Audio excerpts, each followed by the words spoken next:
안녕하세요, 선홍입니다. 오늘 제가 가져올 주제는 이제 따끈따끈하고 많은 분들이 궁금해할 주제를 가지고 왔습니다. 포도씨 추출물. 최근에 환자분들이나 주역분들이 진료실이나 외부에서 저를 만났을 때 자주 물어보는 질문이 있어요. 선생님, 포도씨 추출물 먹으면 하중이 좋아진다는데요? 이런 질문들 하는데요. 그럴만도 한 게 2025년 작년이죠. 권위 있는 혈관외과 학술지에서 흥미로운 논문 하나가 실렸습니다. 포도씨 추출물을 12주 동안 먹었다고 했어요. 그렇게 12주 동안 먹여봤더니 정맥의 역류 시간이 3.6초나 줄었다라는 연구입니다. 이 논문을 함께 차분히 한번 살펴보면서요.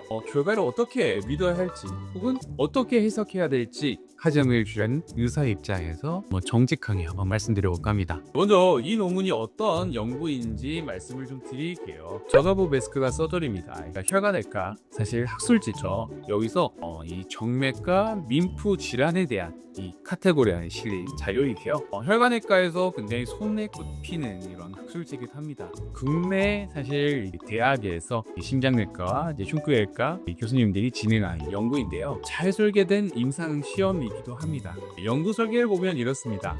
하지 정맥류 환자 176명을 두 그룹 무작위 배정했다고 합니다. 그래서 한쪽은 포도씨 추출물 150mg을 하루 2번, 보통 이걸 12주가 복용을 시켰고요. 다른 쪽은 생활습관 교정만 했다고 합니다. 압박쌓기나 다른 생활습관만 교정을 해서 지켜봤다고 하죠. 그리고 12주 후에 도플러 초음파로 정맥의 역류 시간을 한번 비교한 논문이었습니다. 이렇게 연구 설계가 되어 있어요. 결과는 이렇습니다. 약을 복용한 그룹은요, 원래 정맥 역류 시간이 5.8초였다고 해요. 그런데 이게 2.11초로 3.87초나 감소했다고 합니다. 저희가 정맥 역류 기준이 0.5초잖아요. 그것의 10배 이상의 역류가 심한 분들을 대상으로 한 것 같아요. 그랬더니 3.87초, 그러니까 3초가 넘게 역류 시간이 감소했다고 하죠. 그런데 대조군은 5.15초에서 4.31초로 감소를 했습니다. 대조군, 그러니까 생활습관만 교정했는데도 꽤 많이 스시로 꾸준히 됐죠. 그러니까 두 그룹의 차이가, 약을 먹은 것과 먹지 않은 그룹의 차이가 충격적으로 유의미한 결과가 있었다고 합니다. 여기서 깜짝 놀랐어요. 수치만 오면 정말 인상적이죠. 그런데 저는 이제 임상에서 환자를 보는 입장이잖아요. 그렇다라고 하면 이 결과를 그대로 실제 진료에서 적용해도 될까? 저는 이 질문을 던지지가 않을 수 없었습니다. 첫 번째 제가 짚어본 포인트입니다. 환자분의 특성이죠. 먼저 환자분부터 볼게요. 하지정맥류 진단 기준은요, 표제정맥, 보통 저희가 이제 수술하는 곡제정맥이죠. 표제정맥 역류가 0.2초 이상이에요. 그런데 실제 제가 이제 진료실에서 만나는 환자분들 보통 역류 시간은 한 2에서 3초 정도가 흔합니다. 이때 한 역류가 있으면 증상이 나타나는 것 같거든요. 4에서 5초 혹은 5초 이상이 되면 꽤 진행이 된 분이다 라고 제가 말씀을 드리는데요. 그런데요, 이 연구 참여 환자들의 기저 평균 역류 시간이 약 9초 정도였어요. 표준 편차가 플러스 마이너스 3초 정도라고 하면 이 환자분들은 상당히 중증인 환자들이라 볼 수 있습니다. 특히 신부 정맥 구전을 동반한 극이 다수 포함되어 있다라는 뜻이긴 합니다. 이게 잘못됐다는 건 아니죠. 오히려 중증 환자들에게 있어서 효과를 검증한 의미 있는 연구일 수도 있습니다. 역류가 2, 3초인 일반적인 외래 환자에게도 이만큼 효과가 날까?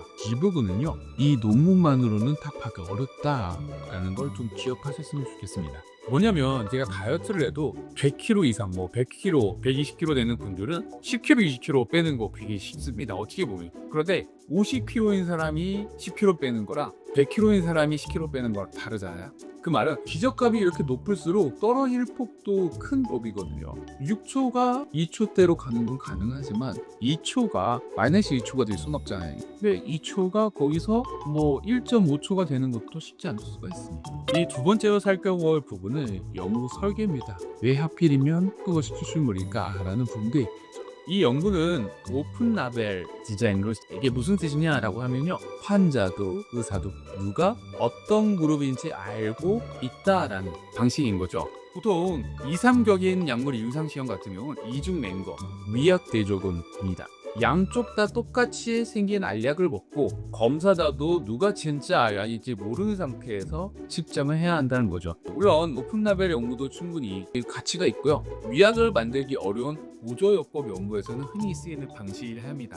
이걸 집체다 기다릴 건 아니죠. 다만 이 도플러 초음파는요, 이때 측정하는 역류 시간이라는 지표가 있는데요. 이때는 이 검사자가 종아리나 허벅지 부위를 누르는 강도, 환자의 자세, 호흡 유지 혹은 이 호흡 유도 강식에 따라서 1, 2치 정도는 충분히 변동될 수 있는 값이라는 거죠. 그래서 검사자가 혹시나 이 환자는 약 보온균이다 라고 알고 있는 상태에서는 무의식적으로 측정이 영향을 받을 가능성이 있다는 겁니다. 이걸 측정자 편향이라고 하는 거죠. 이 바이어스가 있는 거죠. 네, 이게 무도가 있든 없든 간에 이 방법적 한계가 있다라는 부분이라서 짚어둬야 될 부분이라고 저는 생각이 듭니다. 세 번째 짚어야 될 포인트가 있는데요. 기전에 대한 합리적인 추정이 있죠. 세 번째는 좀 더 이 본질적인 얘기를 해볼게요. 약이 어떻게 역류를 줄였는지 이 기전을 한번 같이 생각해 볼게요. 하지연밀리는 정맥 판막이 손상이 되어서 생기는 병이죠. 그리고 의학적으로는 한 번 망가진 판막이 약물로 재생된다는 근거는 아직 없습니다. 이건 교과서인 사실이죠. 그럼 이 연구에서 측정된 역류 시간의 감소는 뭘까요? 이걸 추정을 해볼게요.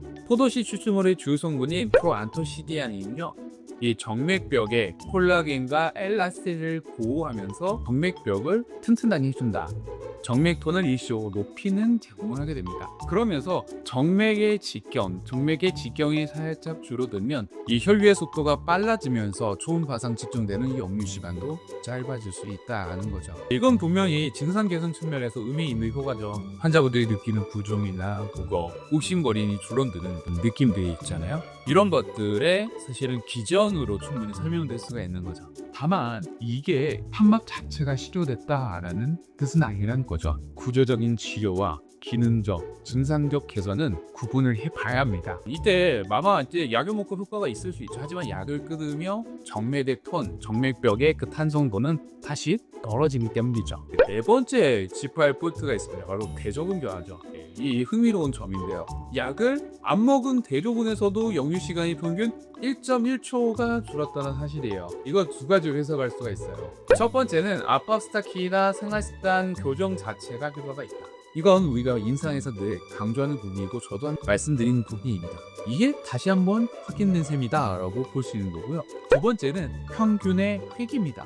이 평균의 회귀 현상인데요. 처음에 측정값이 극단적으로 높았던 분들은요, 특별한 치료가 없이도 다음 측정 때 평균에 가까워지는 경향이 있다라는 거죠. 측정 오차일 수 있는데요. 그날의 컨디션 혹은 다리 부기 차이, 이런 환자분의 컨디션 차이가 사실 날 수가 있죠. 이런 자연 변동성 때문에 나타나는 차이일 수 있습니다.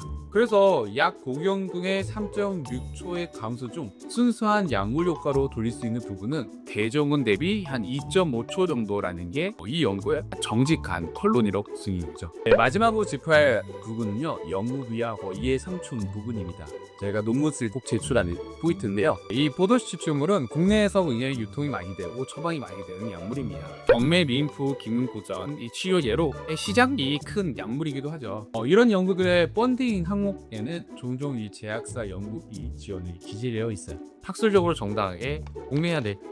실제로 많은 의학 연구가 이 제약사 지원 받으면서 진행되기도 하죠. 다만 결과를 해석할 때는 연구비 출처와 이해 단계를 함께 고려하는 것이 객관적인 해석의 기본이죠. 이건 이 논문에만 해당되는 얘기가 아니라 모든 의학 논문을 읽을 때 적용주는 원칙이기도 합니다. 그렇다라고 하면 종합을 해볼까요? 어떻게 받아내야 할까요? 정리해보겠습니다. 이 논문은 확실히 의미가 있는 연구, 권위 있는 학술지에서 동료 심사를 통과했고요. 무장기급 배정과 이 통계 분석이 잘 되어 있습니다. 포도씨 추출물이 증상 개선과 정맥톤 회복에 도움이 된다라는 근거를 보탰습니다. 동시에 판계 부분이 있죠. 이걸 통하셨으면 좋겠어요. 환자군이 중층 쪽에 치우쳤다라는 점, 오픈라벨 디자인에 측정 편향 가능성이 있다. 그리고 12주라는 짧은 기간의 추적 기간, 그리고 약물이 판막 자체를 치료한다는 근거는 아니다 라는 점이죠. 그래서 저는 환자분들께 드리는 결론은요, 포도씨 추출과 사실 다른 약이와 비슷해요.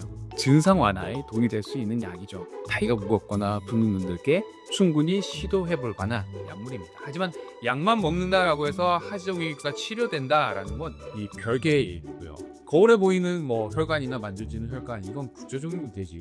이게 단순히 약물로 치료된다. 약은 그 과정에서 보조적인 역할을 할 수 있습니다. 그래서 오늘 아마 이걸 본 혹은 다른 선생님들이 자료를 가지고 하지정맥 치료가 된다, 약만 먹으면 하지정맥 치료가 된다라고 얘기할까봐 제가 미리 영상을 촬영을 하는 겁니다. 지금 이 영상을 보시는 분들, 이 논문 해석하는 데 있어서도 굉장히 중요한 코트들이 있습니다. 단순히 나오는 자극적인 주제만 생각하시면 안 되고요. 디테일한 부분들을 좀 아셨으면 좋겠습니다.